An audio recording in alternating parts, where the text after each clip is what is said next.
Welcome back to Mental Health Matters. I am so glad to be back here and to be talking with you guys today about a fantastic show. We got a full house and lots of co-hosts today, and we're going to be talking about a really fascinating topic that Patrick will introduce in a second. But I want to let everyone know that you're listening to Mental Health Matters with Dr. Scott Terry, and this is KRUU 100.1 on your FM dial and solar-powered radio in the middle of Iowa here. Wherever you happen to be listening to in this world of ours, we're glad you are with us today and here to make a difference. And that's what we're all here to do. Find what our path is to make a difference in this world. Anyways, if you want some of the old shows, they are at... you could go to the website and look them up there at kruu.com, krufm.com, and some of them are listed there.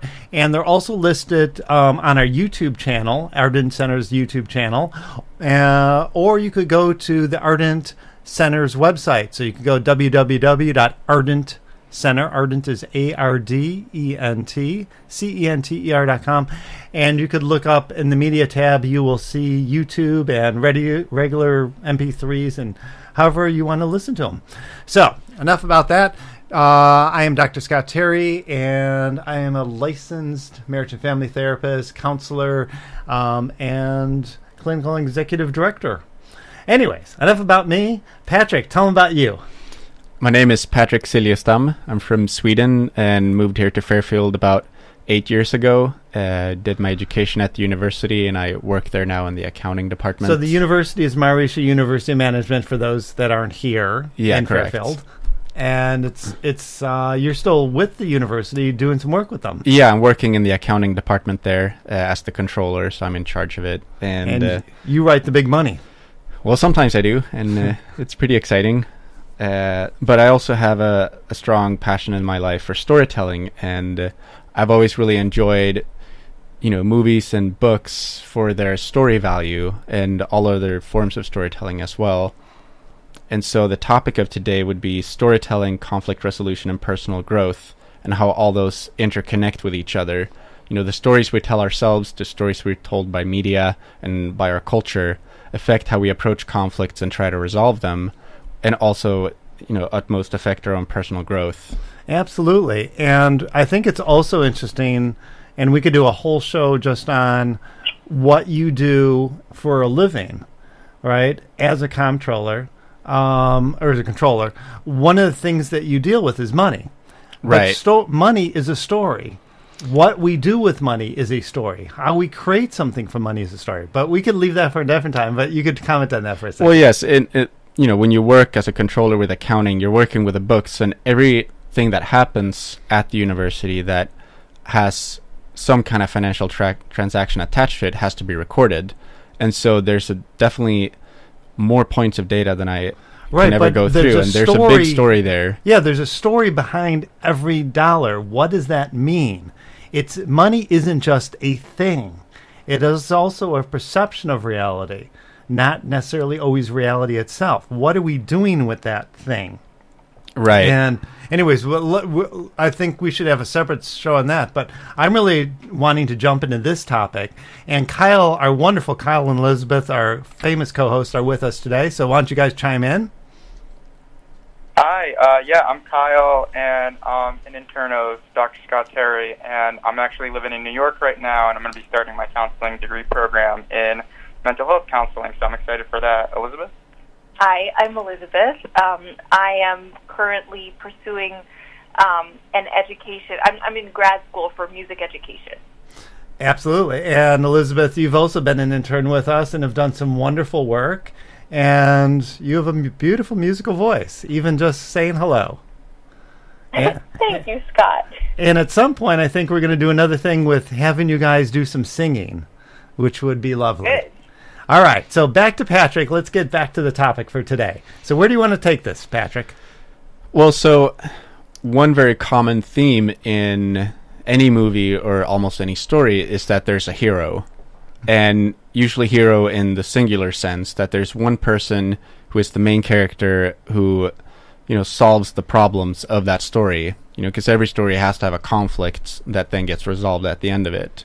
Okay. Or remains unresolved at the end of it, but we get to experience it either as a tragedy or an action movie or a comedy. But there's always something that starts off needing resolution, and we get to follow how that happens. So in a sense, that's the basic archetype. And we could talk about Joseph Campbell and archetypes there, but we could also go back to Greek and Roman times or ancient Hindu times or wherever, Sanskrit, Vedic times, I'm sorry. And there's a number, this same archetype has been played out forever. And, talk about Shakespeare, tragedy, comedy, there's a villain, there's a good guy, there's a resolution, there's a tension building.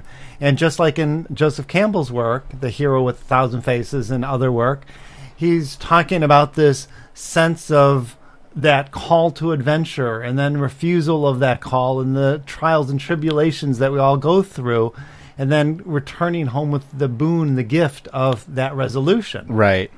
Well, and the purpose of these stories, the purpose of storytelling, is so that we can learn how to overcome our own problems and how we can be better ourselves. And that's why every story has a conflict, because we want to know how to better manage our own conflicts. And so it's, in a way, the best way of teaching, because there's so much detail and a lot of things that we can attach these sort of lessons to and then remember them, and we can follow the journey of someone else going through them fictionally or historically and learn from how that person handled their problems.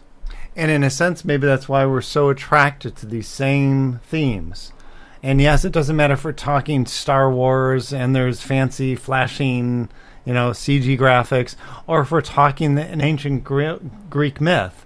Right. We're attracted over and over again to the same struggle because we feel it so intimately within ourselves. Correct. Yeah, that's pretty much the premise of a story, is that we have some internal struggle and we want to experience the resolution of that internal struggle, through a story, through someone else going through the same thing, that we can sympathize with them and then see how they persevere, and then we can believe in ourselves a little bit more at the end of it. It's really interesting. Kyle and Elizabeth, you guys are on the phone.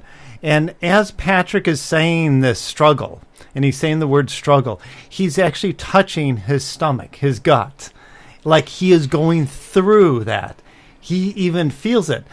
In a sense, it's kind of like this notion of mirror neurons, where... Well, are you sure he's not just feeling like digestion or some acid reflux? No, I'm just joking. Absolutely. But maybe that's the struggle of the day. Who knows?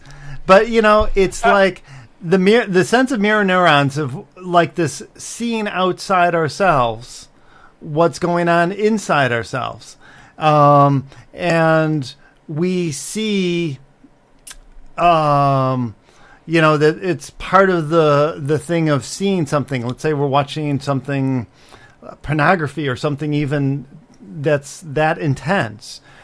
It's reflected back in our brain again, and we're sort of mimicking what we're seeing. If we're seeing a violent image, we're sort of playing that out within our mind. And so it's not just on the screen, it's not just outside. I keep talking in couples counseling. One of the things that I'm going to bring up is,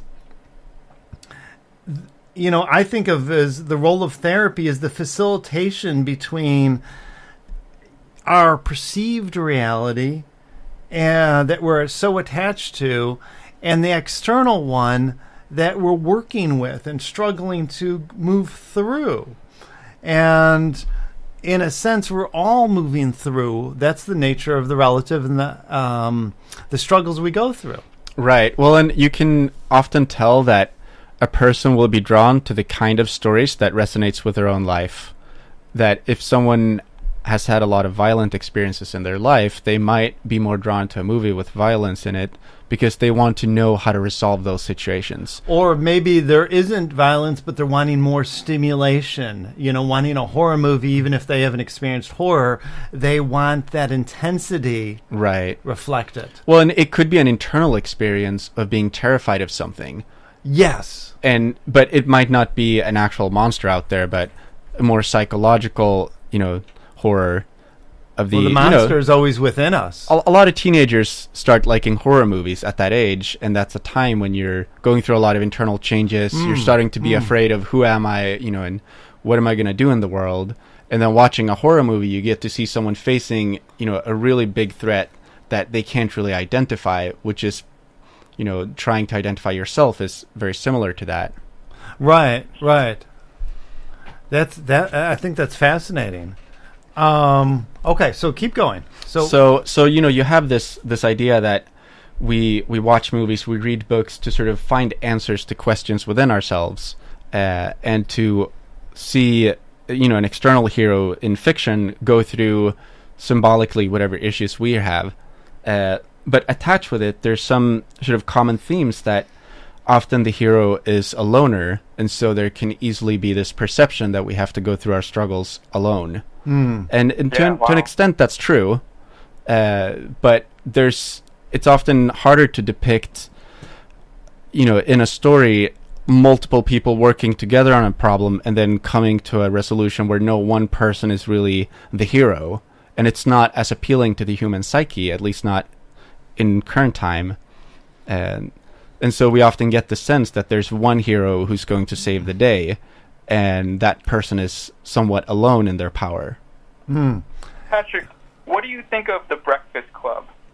I actually haven't seen it, I have to admit, but I'll blame that on not being American. Oh, okay. Sorry about that. Well, so The Breakfast Club is a movie, and it's a group of kids, and they get detention, and ultimately it's sort of it's a movie about a group, and it's a story about a group, and I think the antagonist, you might say, is the teacher or the principal giving them detention, but ultimately they're a group and they come out of it together. And I think that sort of, like, I actually only remember seeing the movie when I was a kid, and I remember togetherness, and that was really happy for me, I think.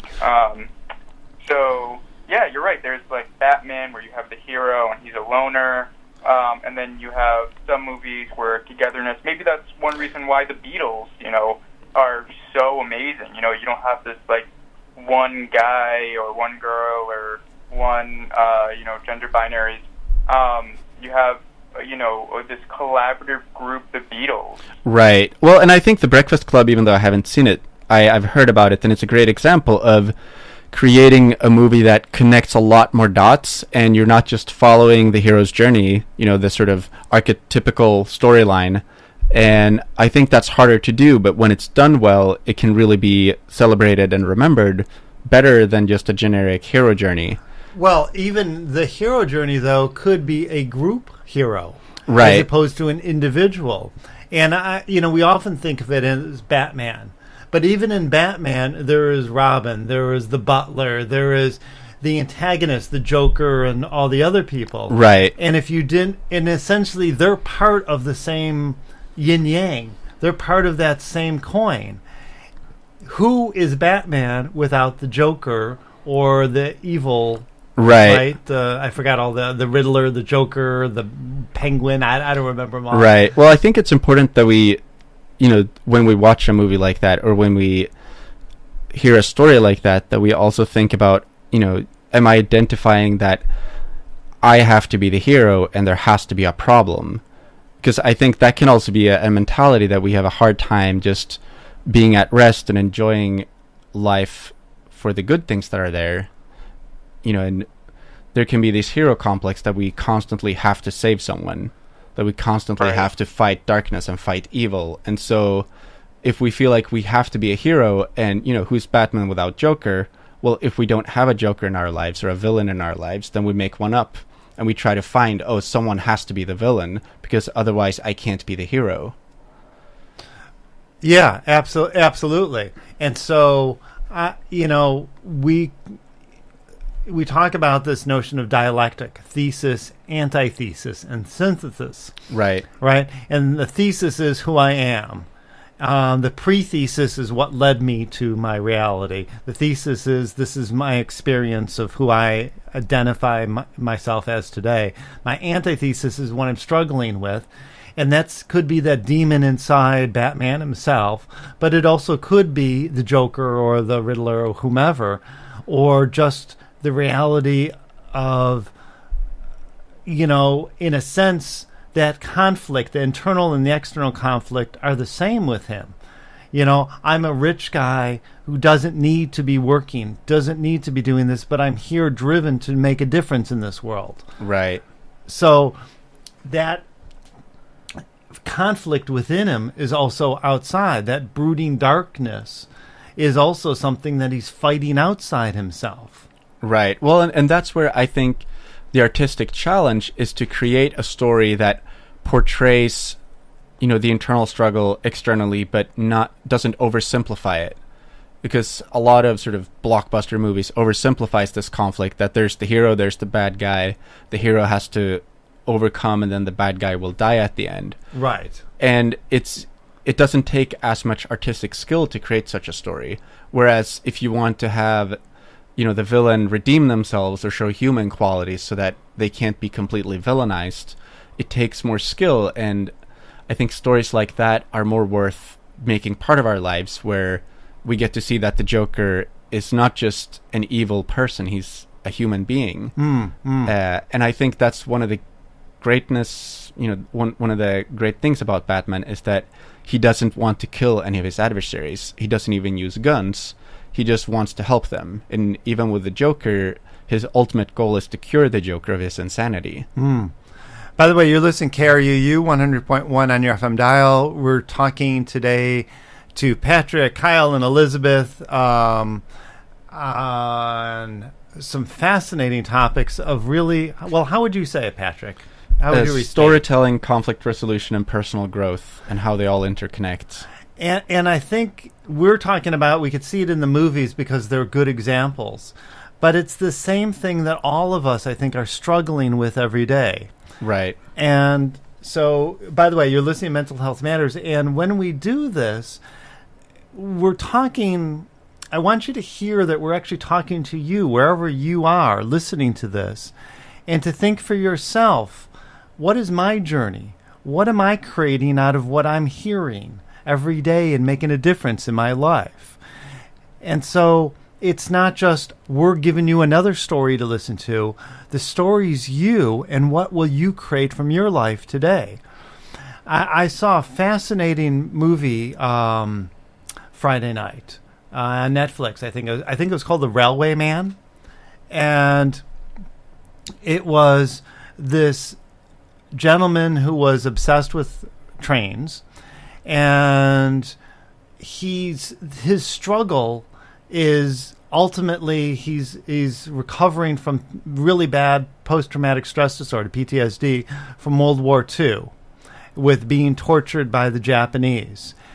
And it's this struggle of how does he come to make peace within himself and outside himself and the society around him, and as well as the actual people who abused him. What's fascinating is it's also a true story about this guy and what actually really did happen. And that journey, like I said, and sometimes it's very traumatic like that, like you're going through war. And how do you find that sense of redemption within yourself so that you could have redemption and forgiveness of the other? How do you go through that even with the midst of torture? Or I deal with this all the time where couples are getting divorced and the person that they loved is now the one that they're struggling with. That's become their antithesis, the person they're struggling with.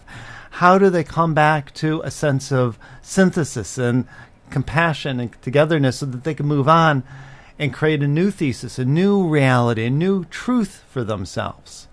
Because the goal is not just to come, okay, I've come to a compromise with my past. It's how do I move to create a new reality for myself, a new truth to who I am. So how does that fit in with what you're talking about? Well, I think what's interesting about that, it sounds like a very compelling story, and that it's not just about defeating some external evil person, but it's about conquering your own psyche. And what I always pay attention to in a movie or a book is what is the, at the climactic moment, what is it that propels the hero to succeed in overcoming his struggle and his obstacle, or her struggle or her obstacle. Yes. A lot of the time, in your classic action movie, you'll have the villain and the hero fighting, and then the hero is apparently losing at first, but then they remember their loved ones or have some very strong emotion, and that propels them into victory. And so that mechanic of success, I think, is very important to a movie. Even though it's just, a short segment of the movie, it really tells us this is how you succeed. Okay.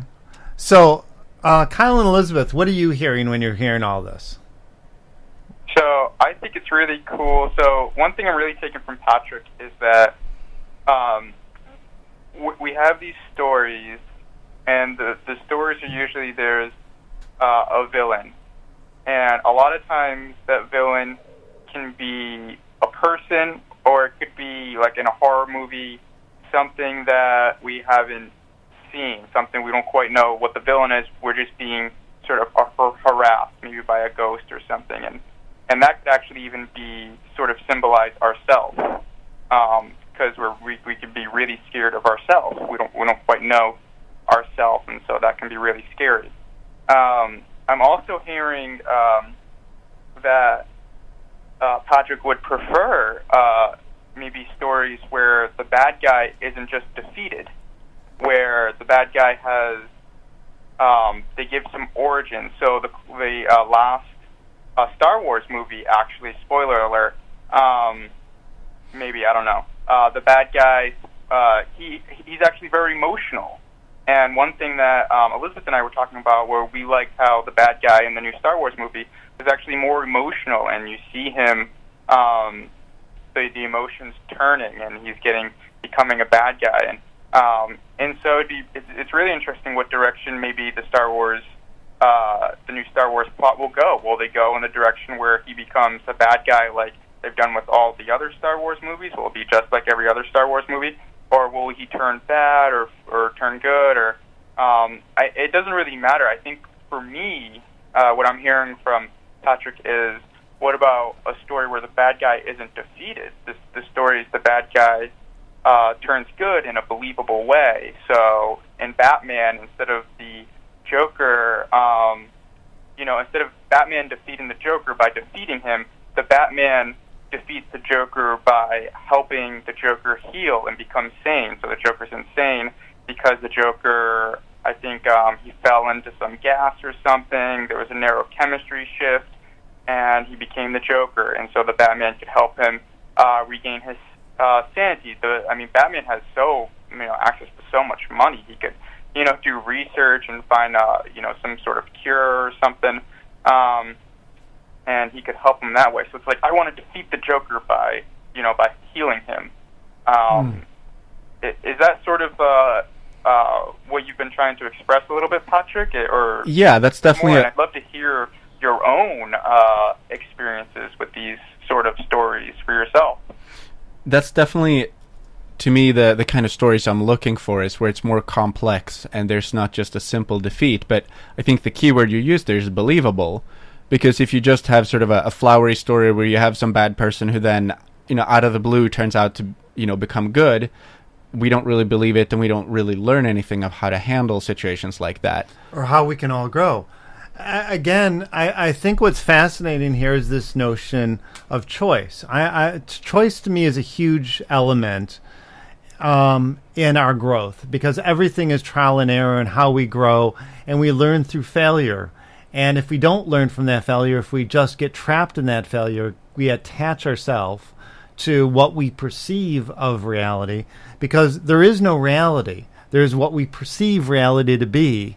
And especially in the relative world, in the relationships and in the world that we exist in, where things change, that relative universe, there is only the perception of reality.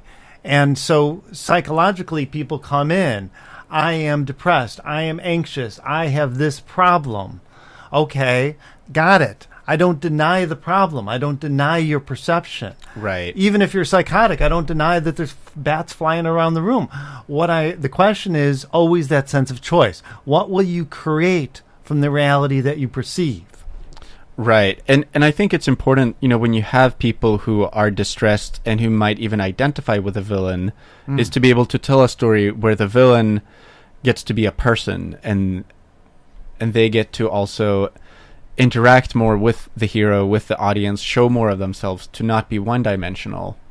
And, that the defeat is not so much of the villain as a person, but the defeat is of sort of the negativity and the conflict, and that, the sort of the goodness overcomes in both people. And you see that in the end of the original Star Wars movies, that Darth Vader in the end does turn out to redeem himself. And so I think that's a very powerful narrative, and it's something that I always remembered, because it sort of reminded me that no matter, how many mistakes you make, you can always get redemption, because Darth Vader is a classic example of someone who made a lot of mistakes. Well, and what is redemption? Redemption is for ourselves. If karma isn't, I do something bad and something bad happens to me, but karma is, I do something bad and I have to live with being that bad person. Again, this movie, The Railroad Man, it's just fascinating how somebody has to live with being the bad person, the torturer, being on the wrong side of history, and having done bad things, and then living with that torture and being that person. How do I find redemption and forgiveness in myself? Right. Well, and in the Star Wars movie, what happens is Darth Vader saves his son from, the Emperor who's trying to kill his son, even though they've been adversaries throughout the whole, set of movies. And so that's his redemption, is by acting against his superior, his boss, out of love for his son. And so we get to see that love overcomes the sort of hierarchy. And that's sort of the crucial point of that movie. But isn't it... Yeah, go on, Kyle. Oh, Elizabeth? Elizabeth, yeah. Sorry. Kyle is... So you can't see Elizabeth over here because you're on the other side of the phone, but Elizabeth's just been like, when am I going to be invited to talk and share my opinion? Okay, so be quiet and let her talk. I wasn't... Kyle's just being ridiculous right now. I kept taking a breath to talk, but then you guys continue. Okay, so go on. Everything you've said has been fascinating. I just wanted to point out that everything you're talking about, as much as it works on an individual level, you could also think about it from a societal or cultural level. From the very beginning of the conversation, I was thinking about how this hero narrative, it's a very kind of Western narrative, and based on the very individualistic values of our society. And there are other cultures that are much more collectivist and have literature that and art and stories that tell more of a group story, and so that it's a reflection not just on individuals, and not just a guide for individuals, but a guide for a whole society and a reflection of society. So when I'm thinking about what you're saying about redemption, I'm thinking about how in our country, prison is considered an inevitability, and punishment is considered a very natural response to people doing things that are wrong. And there are other ways of looking at it. There, people talk about trying to help people rehabilitate rather than punish them. And we would probably be living in a very different world if that were the case. And so I wonder how much our stories reinforce those kinds of wider societal notions too. Absolutely. So we're just out of time. So thank you for that comment to finish up on, and for us to think about these wider notions of what we created. So Kyle and Elizabeth, thank you. Patrick, thank you. Any final statement of goodbye? Goodbye. Well, it's been great being on the show, and I hope to be here again. Bye, guys. Bye. Bye, guys. Bye. Bye, guys. Bye. Bye, guys. Bye.